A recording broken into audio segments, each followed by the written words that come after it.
హైదరాబాద్లో హిందూ కుటుంబమే టార్గెట్గా హిందువులపైన దాడి జరిగింది. నిన్న రాత్రి ఈ సంఘటన జరిగింది. దీనిపై మనతో మాట్లాడడానికి అక్బర్బాగ్ కాంటెస్టెడ్ కార్పొరేటర్ నవీన్ రెడ్డి ఉన్నారు. చెప్పండి, నిన్న ఒక హిందూ కుటుంబం మీద కూడా దాడి జరిగింది. అసలు ఆ విషయం ఏంటి? అక్కడ ఒక మరాఠా సమాజానికి సంబంధించిన కుటుంబం ఒక 50 సంవత్సరాల నుంచి అక్కడ హిందూ దేవాలయాన్ని కాపాడుకుంటా ఆ దేవాలయం పూజలు నిర్వహించుకుంటా ఆ కుటుంబం అక్కడ నివసిస్తుంది. ఆ కుటుంబం పక్కనే మసీద్ ఉన్నప్పటికీ గత 50 సంవత్సరాల నుంచి ఎప్పుడు లేని ఇబ్బంది నిన్నగాక మొన్న కిరాయిదారుగా వచ్చిన బయటికి సంబంధించిన వ్యక్తి ఒక కుటుంబం ఏం చేసింది, అక్కడ ఉన్న ఓనర్ వాళ్ళకి కిరాయికి ఇచ్చేసిండు. కిరాయికి ఇచ్చిన తర్వాత వాళ్ళు కిరాయికి వచ్చినప్పటి నుంచి వీళ్ళకి ఇబ్బంది పెట్టడం స్టార్ట్ చేసిండు. అంటే దేవాలయం పైన కచరా వేయడము అవన్నీ గతంలో చేసుకుంటూ వచ్చిండు. చేసినందుకు వీళ్ళు ఏం చేసిండు, ఎంబట్టి వద్దు ప్రాబ్లం అవుతుంది నొల్లెందుకు అని చెప్పి దేవాలయం పైన చెత్త పడకుండా షెడ్ వేసిండు. షెడ్ వేసేటప్పుడు కూడా వాళ్ళు ఇబ్బంది పెడితే కూడా ఆ బిల్డింగ్ ఓనర్కి సంబంధించిన ఓనర్తో మాట్లాడి షెడ్ వేయడం జరిగింది. షెడ్ వేసినప్పటి నుంచి వాళ్ళకి మెసలకు ఏం చేస్తుండ్రు, ఏదో ఇవ్వాలన్నా మళ్ళీ కావాలని చేస్తుండ్రు ఏందో దేవాలయానికి సంబంధించిన రేకుల షెడ్కే ఆ గ్రిల్కే తాడు కట్టేసి ఉతికిన బట్టలని అక్కడ ఆరేస్తారు. ఆ ఆరేసిన బట్టలలో దేవాలయం పైన ఆరేస్తున్నది బట్టలు, షెడ్ వేసిన దానికి దేవాలయం షెడ్కి అంటే ఆ ఆరేసిన నీళ్లు దేవాలయ ప్రాంగణంలో పడే ఆస్కారం పడే విధంగా వాళ్ళు ఎండేస్తున్నారు. కాబట్టి అక్కడ కుటుంబ సభ్యులు ఈ దేవాలయంలో ఇట్లా పడుతుంది వద్దు అని చెప్పి విషయం క్లియర్గా చెప్పిన తర్వాత కూడా వాళ్ళు వాంటెడ్లీ వాగ్వాదం చేయడము, గత కొద్ది రోజుల నుంచి అనేక సార్లు వాళ్ళు కుటుంబానికి సంబంధించిన వ్యక్తి ఇంతకుముందు కూడా కొంతమందితో కొట్లాడడము చేయడము గల్లీలో పోవడం రెగ్యులర్గా వేస్తుంటాడు. కానీ నేను అట్లా వేయొద్దు అనేసరికి వాళ్ళు మొత్తం కుటుంబంతో సహా మిగతా కొంతమంది చేరి వాళ్ళ మీద విచక్షణారహితంగా రాళ్ళు, సైకిళ్ళు, అక్కడ ఉన్న మంచాలు ఏది పడితే అది దొరికి అక్కడ మహిళలను చూడలేదు, గర్భిణీ స్త్రీ ఉందని చూడలేదు, ఎవరి మీద పడితే వాళ్ళ మీద ఇష్టం వచ్చినట్లు విచక్షణారహితంగా కొట్టడం జరిగింది.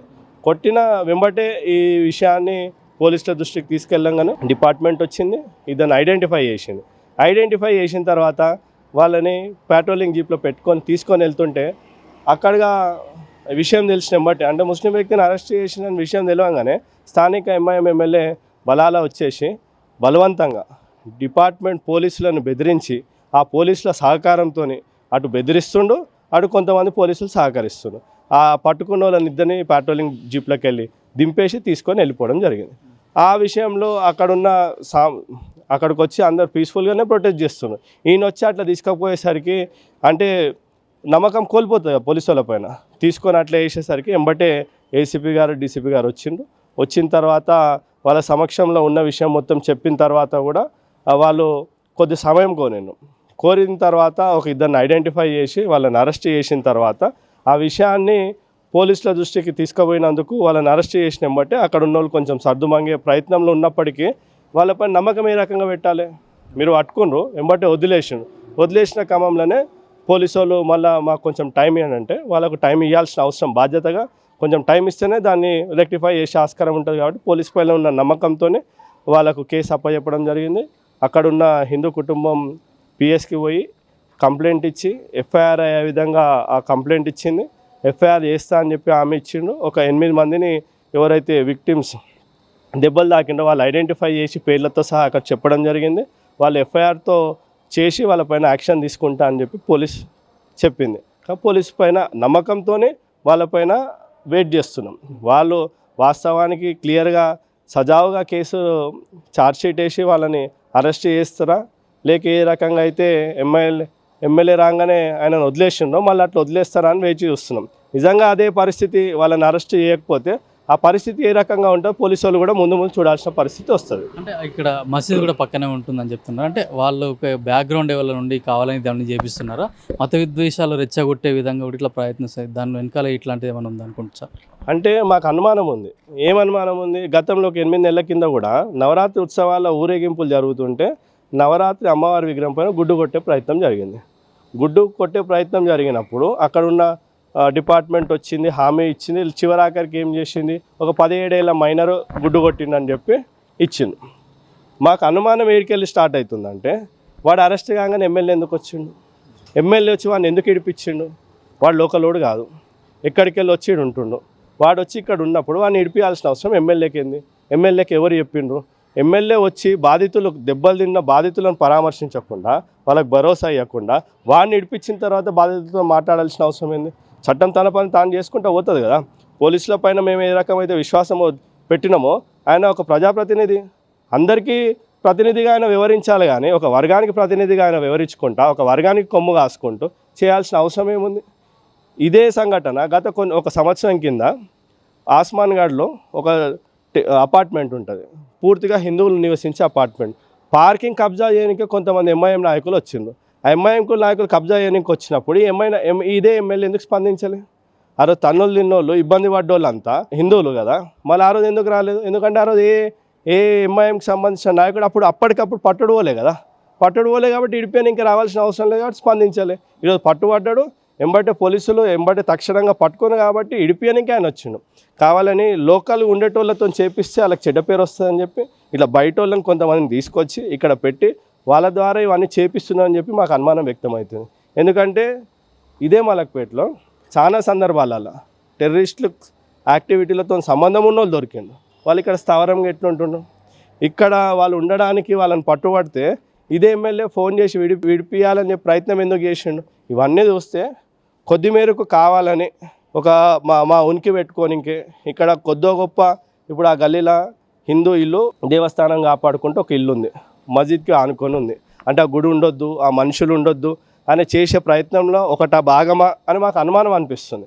అనుమానం క్లియర్ చేయాల్సింది పోయి ఆయననే వచ్చి దానికి బలపరిచేటట్టు ఆ మనిషిని తీసుకుపోయేసరికి పూర్తిగా వీళ్ళు వాంటెడ్లీ కావాలని చేస్తున్నట్టు మాకు క్లియర్గా అనిపిస్తుంది. అంటే గతంలో కూడా చూసినట్లయితే చాలా సందర్భాల్లో ఎంఐఎం ఎమ్మెల్సీలు కానీ ఎమ్మెల్యేలు కానీ ఈ విధంగానే దాడులు జరుగుతాం. మొన్నసారి పాత బస్సులు కూడా కూల్చివేతలప్పుడు కూడా హైడ్రా అధికారుల పైన కూడా బూతులు తిట్టడము, వాళ్ళని పోలీస్ ఆఫీసర్ అని చూడకుండా నెట్టివేయడం కూడా జరిగింది.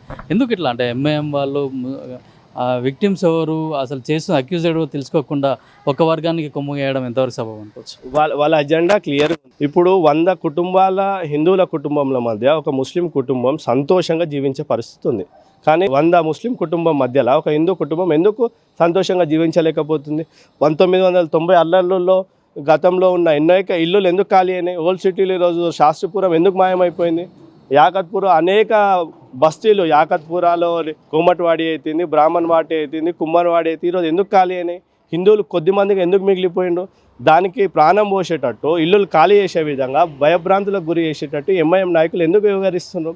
వీళ్ళది క్లియర్ అజెండా. హిందువులు మైనార్టీగా ఉన్నప్పుడు భయభ్రాంతులకు గురి చేసి కుటుంబ నేపథ్యం కలిగిన కుటుంబాలు ఉన్నాయో వాళ్ళ కుటుంబం కోసం ఆడబిడ్డలు ఉంటారు, పిల్లలు ఉంటారు, వాళ్ళ భయం కోసం వాళ్ళ భవిష్యత్తు కోసం ఇక్కడ ఉంటే మంచిది కాదు అని క్రియేట్ చేసి వాళ్ళని ఇక్కడికి వెళ్ళి ఎలగొట్టే ప్రయత్నం ఈ ఎంఐఎం నాయకులు అనేక సంవత్సరాల నుంచి చేస్తున్నారు. ఈ కాంగ్రెస్ ప్రభుత్వం వచ్చిన తర్వాత వాళ్ళు ఇంకా ఎక్కువ చేస్తున్నారు. దేవాలయం పైన దాడులు అయితేంది, హిందువుల ఇళ్లపైన టార్గెట్ అయితేంది, అనేక సందర్భాలు. నిన్నగాక మొన్న కూడా ఏదో జెప్టో ఇష్యూ ఒకటి అయితే 30-40 మంది వచ్చేసి ఇద్దరు జెప్టో పైన పనిచేసే వాళ్ళపైన విచక్షణ రహితంగా దాడి చేయడం జరిగింది.